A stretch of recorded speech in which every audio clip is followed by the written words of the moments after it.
Tahun 2021 menjadi start point bagi BPJS Kesehatan untuk meramu strategi Jitu di bawah formasi kepemimpinan baru.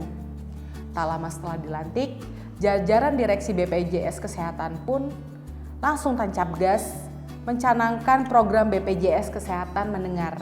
Dari sanalah tercetus 5 fokus utama untuk diterapkan pada tahun 2021. Lantas apa saja prestasi yang telah ditorehkan oleh BPJS Kesehatan sepanjang tahun 2021 dan apa target yang dibidik oleh BPJS Kesehatan pada tahun ini? Simak obrolan saya dengan Direktur Utama BPJS Kesehatan, Prof. Ali Gufron.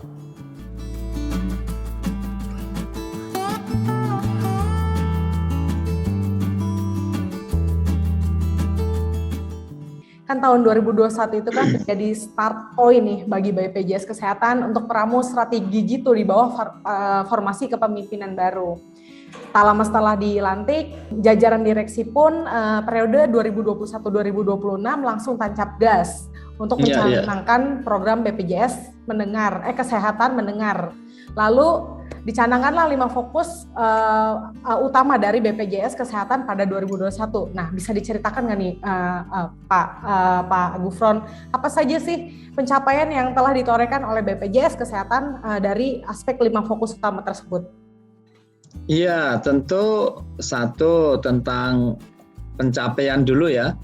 Dari kepesertaan itu kemudian meningkat ya, yang biasanya sekitar 82% atau ya itu bisa meningkat menjadi 235 juta, jadi menjadi 86%. Itu yang pertama. Dan tentu mengenai kerjasama dengan fasilitas pelayanan kesehatan itu meningkat tajam ya. Contohnya untuk rumah sakit ya, itu meningkat dari FKTL itu. Ratusan, jadi lebih dari 200 kerjasama rumah sakit tambahan baru untuk meningkatkan akses para peserta kita. Demikian juga untuk FKTP itu menjadi 23.608. Jadi 23.000 cukup besar. Kemudian penerimaan iuran juga meningkat ya, menjadi katakanlah hampir 140 triliun, jadi 139,5 triliun. Jadi kalau bank cukup besar. Iya Pak. Iya. Nah kemudian kolektibilitas artinya tingkat penerimaan iuran ya, itu iuran dari peserta itu 97,08%. Jadi cukup besar ya. Nah kemudian kanal pembayaran iuran itu berbagai macam terobosan kita lakukan. Ada 666.569 titik pembayaran yang bisa di channel pembayaran dan cara pembayaran itu. Nah, kemudian juga kepuasan itu meningkat ya, sudah katakanlah lebih dari 80%. Artinya setiap 10 orang itu 8 orang peserta BPJS itu puas gitu. Dengan layanan dari BPJS Kesehatan. Layanan dari BPJS ya. Termasuk kemarin kami katakanlah ngobrol-ngobrol dengan Deddy Kobuser itu ya. Ya, Deddy Kobuser itu dia nggak punya kartu lain untuk asuransi kesehatan kecuali BPJS. Karena dia artinya ini kita senang, tapi tidak hanya dia. Ini banyak, ada beberapa rektor ya yang kemudian memiliki satu pengalaman ya, itu sangat puas dengan BPJS ya. Meski begitu juga masih ada orang yang gerutu gitu juga banyak, tetapi sebetulnya kalau nanti bisa ditanya ya yang pernah menggunakan itu, yang sering itu mereka itu nggak memahami prosedur itu aja. Kalau yang sudah tahu umumnya nggak ada masalah. Nah kemudian verifikasi klaim COVID itu kita lakukan tuh cukup banyak ya. Jadi ada jutaan orang verifikasinya kita lakukan. Nah tentu tidak berhenti di situ, berbagai macam hal ya, terobosan-terobosan di tahun 2001 itu kita lakukan ya, termasuk inovasi-inovasi. Kemudian dari inovasi itu katakanlah mendapatkan penghargaan baik di tingkat nasional, di tingkat regional, sebagai contoh di ASA yaitu tingkat ASEAN, nah ataupun juga di dunia ya sebagaimana dulu juga sudah pernah kami sampaikan, kebetulan kita kan sekarang menjadi ketua TC Health ISA, di mana anggotanya sekitar 160 negara ya, dan kita menjadi ketua TC Health yang besok itu kita ke Bali juga dalam acara kaitannya juga dengan beberapa katakanlah aktivitas dan juga salah satunya penghargaan itu. Baik Pak, berarti ini ya Pak, kan dari sisi peningkatan mutu layanan, collecting iuran, strategic purchasing, peningkatan kapabilitas badan dan kontribusi dalam penanganan COVID-19, BPJS itu mengalami peningkatan dan bisa melaksanakan hal tersebut dengan baik ya Pak ya? Iya, jadi ya kita bersyukur karena sekali lagi ya, kita berterima kasih kepada pimpinan yang dulu itu sudah berusaha keras gitu ya. Dan di akhir 2020 memasuki 2021 itu sudah kelihatan mulai istilahnya positif dari sisi keuangan, tapi baru dari sisi cash flow. Cash flow itu artinya itu aliran uang ya. Jadi artinya aliran uangnya sudah positif, tapi uang itu kalau kewajibannya ya, contohnya bayar ke rumah sakit, utang dilakukan, itu masih defisit di akhir tahun 2020. Nah dari tahun 2021 ini baru pertama kali nih dalam sejarah BPJS itu kemudian positif ya. Meskipun sekali lagi saya sering ngomong bahwa orang-orang sekarang sukanya ya negatif bukan positif gitu. Iya Pak, aset BPJS saja per 31 Desember 2021 itu mencapai 39,45 T ya Pak ya. Mampu memenuhi 4,83 bulan estimasi pembayaran klaim ke depannya. Iya, kalau asetnya banyak ya, enggak itu istilahnya aset netonya. Iya Pak. Baik Pak, terus boleh diceritakan juga nih Pak, tadi kan Bapak sempat berbicara ada apresiasi dari luar negeri, boleh disebutkan apa saja penghargaan nih Pak yang diterima oleh BPJS Kesehatan sepanjang 2021 baik dari dalam maupun luar negeri Pak? Iya.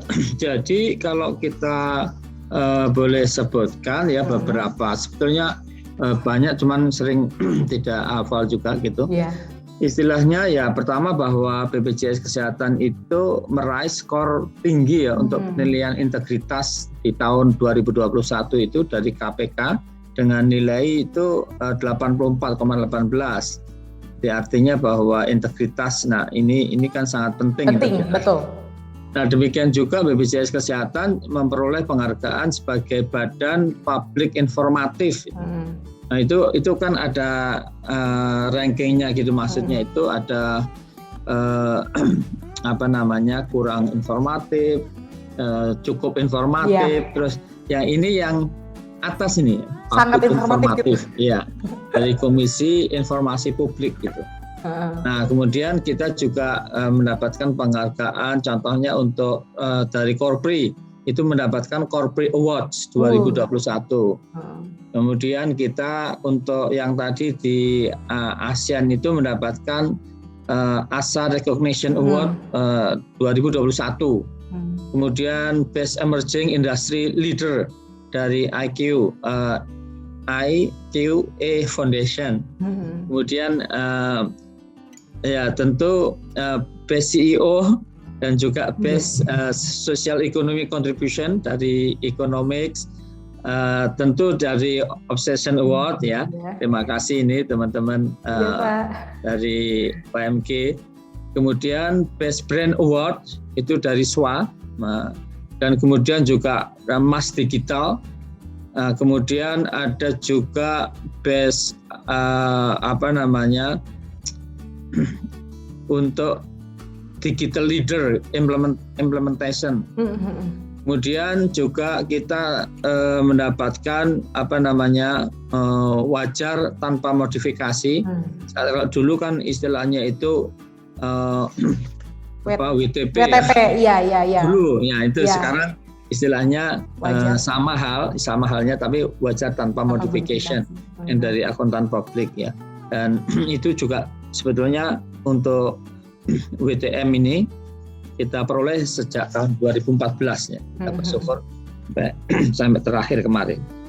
Baik Pak. Pak, kalau misalnya ini Pak, apa saja nih Pak yang dilakukan BPJS Kesehatan untuk meningkatkan pelayanan kepada peserta JKN dan KIS itu Pak? JKN KIS. Ya, itu sebetulnya banyak hal ya. Contohnya pamannya kita untuk peserta itu meningkatkan upaya-upaya seperti optimalisasi di dalam implementasi antrian online. Ini bisa dibayangkan ya. Dulu itu katakanlah dulu juga sudah kami sampaikan karena biasanya peserta BPJS itu antri 5 jam bahkan 6 jam bahkan lebih daripada itu. Nah, di antrian online itu ini kita kerjasamakan dengan sudah banyak ya fasilitas pelayanan kesehatan tingkat pertama. Itu peserta BPJS sekarang dari rumah bisa tahu antriannya itu nomor berapa atau urutan keberapa, kira-kira dilayani jam berapa, sehingga dia bisa dari rumah nih bisa kira-kira ya waktunya berapa gitu. Saya pernah cek itu di Bali ada yang keenakan jadi lewat gitu, udah lewat ya baru datang. Ya. Tetapi kemudian tinggal lapor terus ya, dia dimasukkan, sehingga nggak lama gitu. Tapi masih ada juga yang di Kulon Progo ya, kemarin kami cek ke sana itu. Rumahnya juga nggak terlalu jauh, tapi dia itu meskipun sudah antri dan tahu nomor urutnya, nah itu datang pagi-pagi sekali udah datang. Terus kita tanya loh, kenapa kok pagi-pagi sudah antri di sini kan sudah di rumahnya?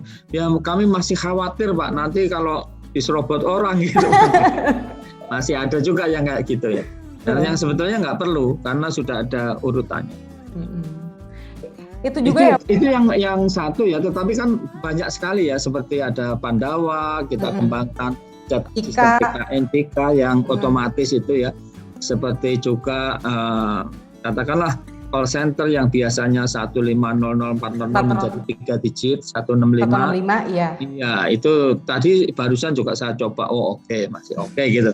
Meskipun kadang-kadang kan kalau ada yang komplain atau apa kayak gitu nih, saya nyoba gitu, saya seperti apa yang kami mesti saya coba gitu, saya cek gitu.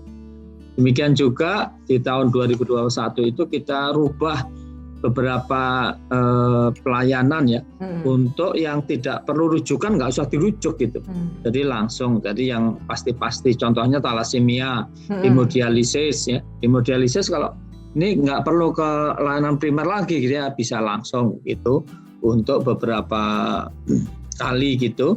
Demikian juga talasemia mayor, kemudian hemofili ya. Demikian juga kita kembangkan di tahun 2021 itu jurnal. Ini juga belum pernah BPJS kok punya jurnal.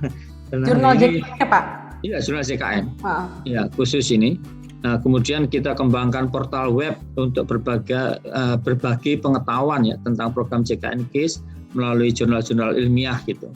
Demikian juga memaksimalkan layanan jemput bola, mobile customer service untuk menjangkau beberapa masyarakat dan peserta JKN KIS di daerah-daerah perifer, 3T, perbatasan seperti itu.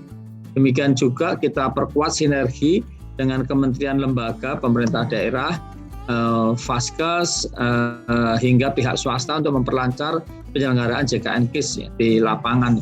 Nah, terutama ada katakanlah penguatan validitas data-data peserta PBI. Nah, itu tidak otomatis begitu ya. Nah, ini orang nggak tahu, dikira oleh PBI otomatis jumlahnya sekian terus dibayar gitu, enggak. Seperti itu ya.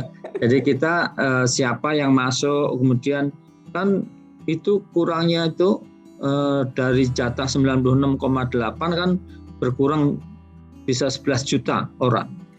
Nah, itu kita harus memverifikasi, meyakinkan kepada daerah, kerjasama dengan Pemda dan juga Dinas Kesehatan, selain kemudian dengan Kemensos sendiri, dan kemudian ada forum konsultasi yang kita harus mengundang berbagai pihak gitu untuk memperkuat gitu dan untuk memahami.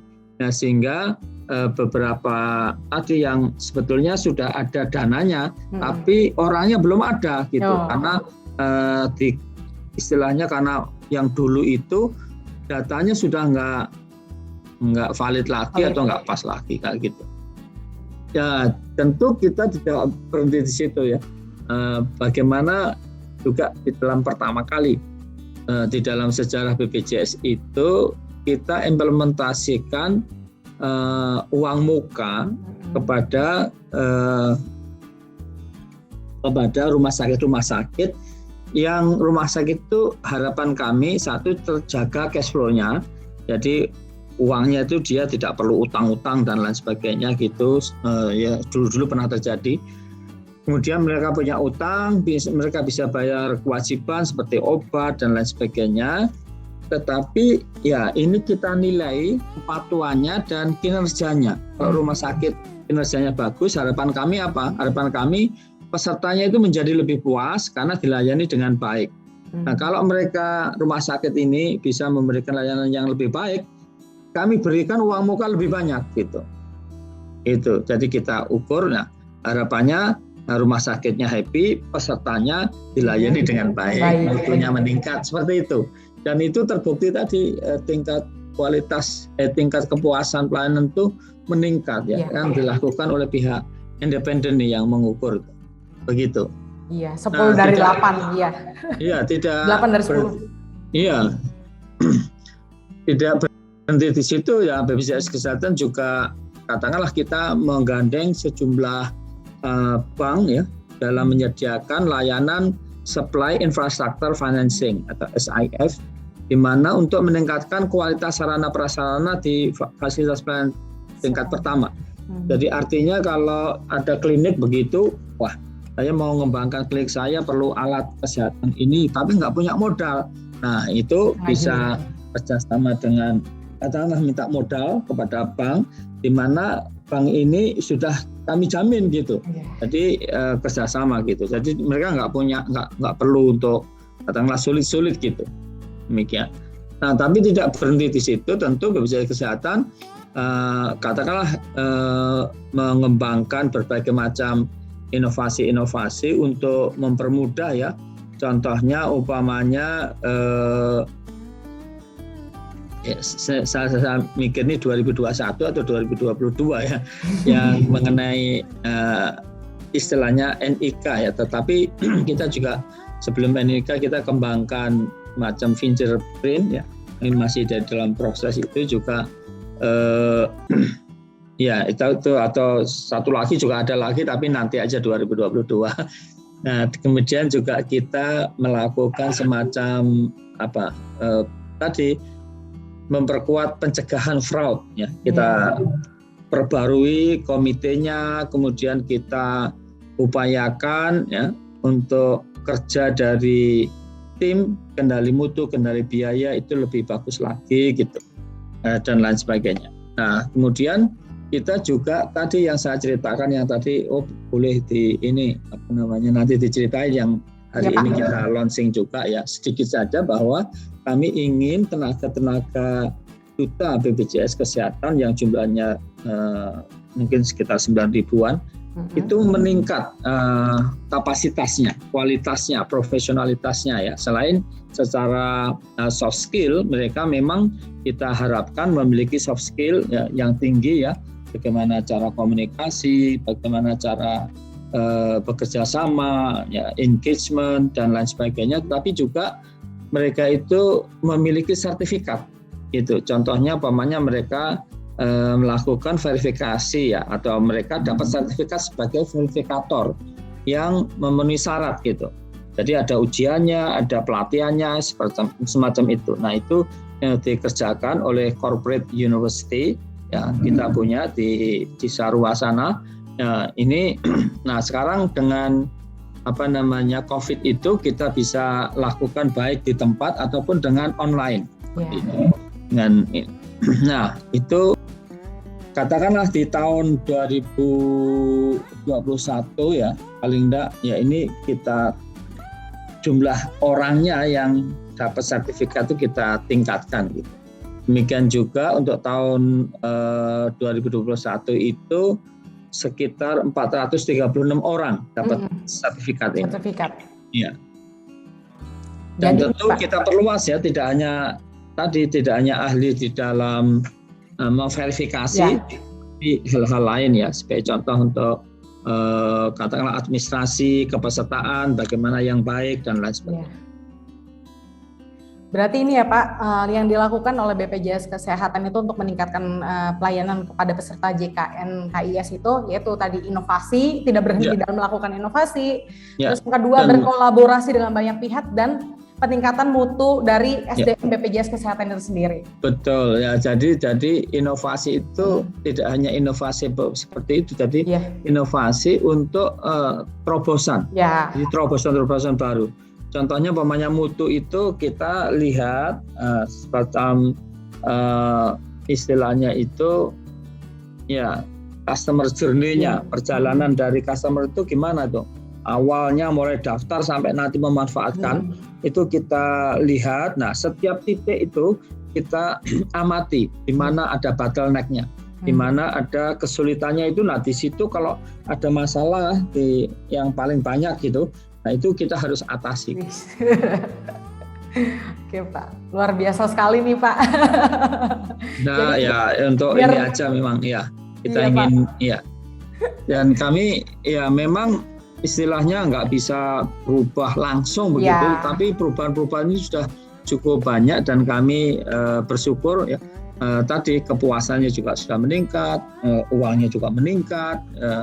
Banyak hal dan teman-teman sekarang juga ya kita persiapkan SDM-nya itu di dalam bekerja itu ya tentu ini sebagai bagian ya dari beribadah kayak gitu ya.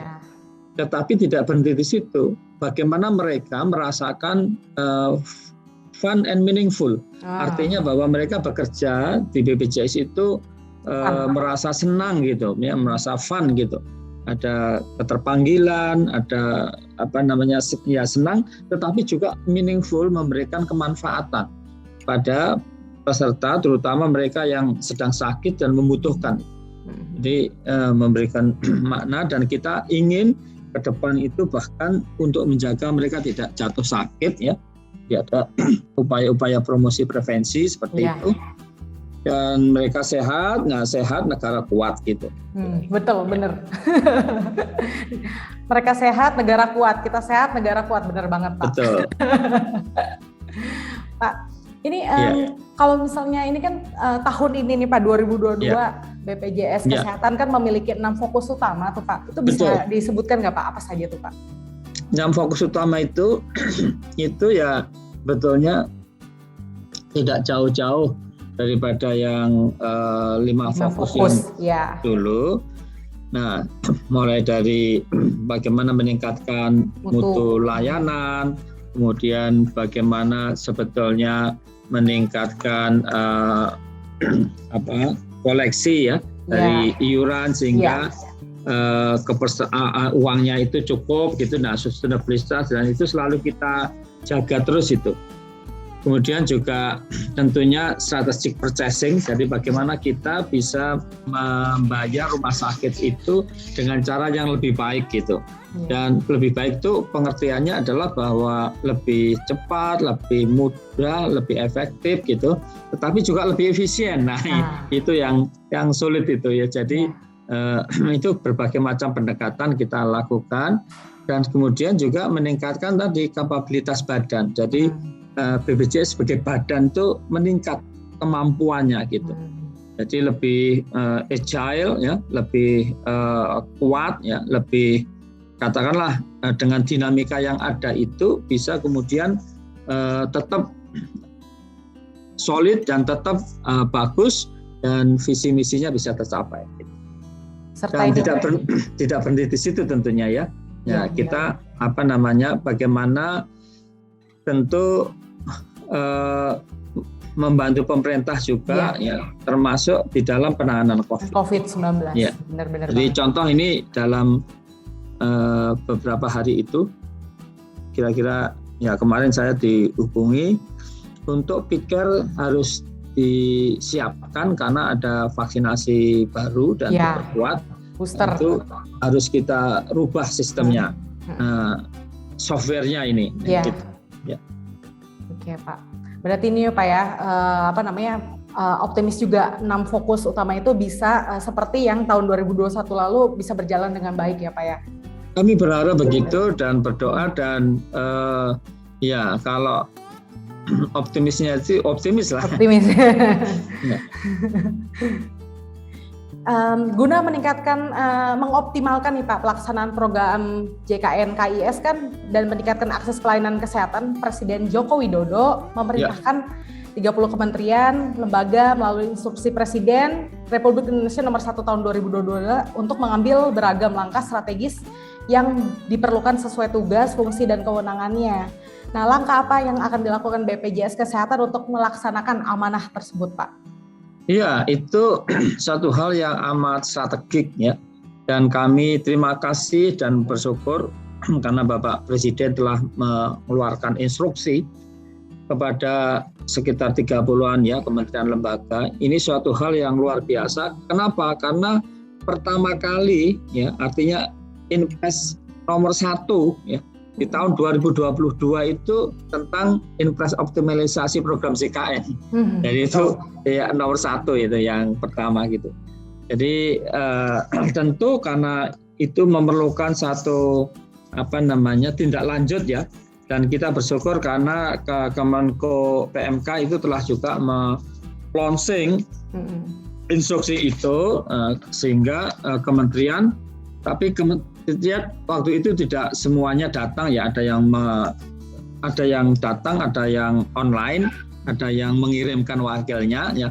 Nah, ini memerlukan semacam kolaborasi dan peningkatan komitmen lebih lanjut ya. Contoh ya, kita dengan katakanlah kepolisian ya, bagaimana nanti di dalam memproses SIM ya. Bahkan sekarang ini saya sudah baca sudah keluar dari Kementerian Pertanahan contohnya ya, itu di ATR ya, itu sudah keluar kalau semacam jual beli gitu ya, itu hak pengalihan hak tanah itu nanti ditanya, dan situ sudah menjadi peserta BPJS belum gitu. Ya.